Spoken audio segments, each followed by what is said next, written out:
നമ്മളിപ്പോൾ കുറേ നാളായിട്ട് ഓർണമെൻറ്റ്സിൻ്റെ ഒക്കെ വീഡിയോ ചെയ്യുന്നുണ്ടല്ലോ.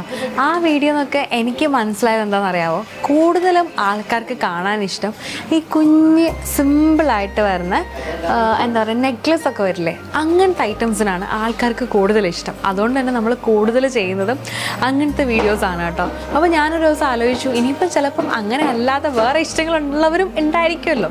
അപ്പോൾ ഈ വീഡിയോയുടെ സ്റ്റാർട്ടിങ്ങിൽ തന്നെ ഞാൻ പറയുകയാണ്, മാല അല്ലാതെ ഈ ഒരു ഓർണമെൻറ്റ് സെക്ഷനിൽ നിങ്ങൾക്ക് കാണാൻ ഇഷ്ടമുള്ള സാധനം എന്താണെന്ന് ആദ്യമേ കമൻറ്റ് ചെയ്യണം കേട്ടോ.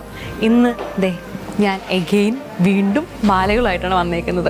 ഇന്നത്തെ മാലകൾ ഈ പറയുന്ന പോലെ എല്ലാ വീഡിയോസിലും എൻ്റെ പേഴ്സണൽ ഫേവറേറ്റ് ആണ് കാണിക്കുന്നത്. ഇന്ന് ഈ വീഡിയോസിലും അതുപോലെ ഒരു മാറ്റമില്ല, എൻ്റെ പേഴ്സണൽ ഫേവറേറ്റ് തന്നെയാണ് കാണിക്കുന്നത്. ഫസ്റ്റ് വൺ ഇതാണ് നമ്മുടെ ഫസ്റ്റ് മാല. ഇത് കണ്ടോ, ഫ്ലവറും പീക്കോക്കല്ല, ഒരു അരയന്നെന്ന് വേണമെങ്കിൽ നമുക്ക് പറയാം, അതുപോലത്തെ മോട്ടീവ്സ് വരുന്ന മാലയാണ്. ഭയങ്കര നേർത്ത കഴുത്തിനോട് ഇങ്ങനെ ചേർന്നിരിക്കുന്ന മാല. ഞാൻ ഇട്ട് കാണിച്ചു തരാവേ.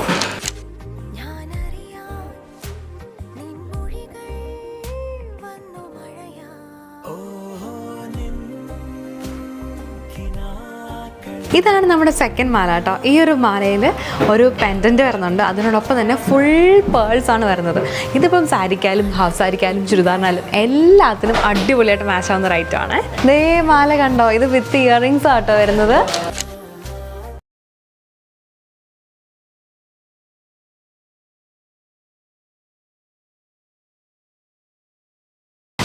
ഇതാണ് അടുത്ത മാല.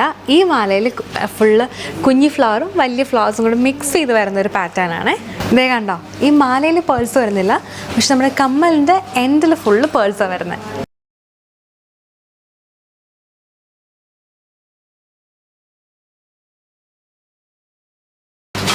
ലാസ്റ്റ് ആൻഡ് ഫൈനൽ ഈ മാലയാണ്. ഇതിൻ്റെ ലോക്കറ്റ് വരുന്ന ഒരു മാങ്ങാപ്പിഞ്ചാണ് കേട്ടോ. അതിൽ മൾട്ടി കളർ സ്റ്റോൺസ് ആണ്. മൾട്ടി കളർ എന്ന് പറയുമ്പോൾ റൂബി ആൻഡ് എമറാൾഡും, അതുപോലെ ലോക്കറ്റിൻ്റെ സെൻറ്ററിൽ വൈറ്റ് സ്റ്റോൺസാണ് വരുന്നത്.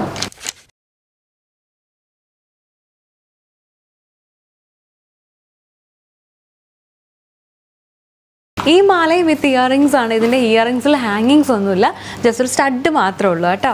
അപ്പോൾ ഞാൻ വീഡിയോയുടെ സ്റ്റാർട്ടിങ്ങിൽ പറഞ്ഞ കാര്യം ആരും മറക്കരുത്. എന്താ വേണ്ടതെന്ന് കമൻറ്റ് ചെയ്യാം.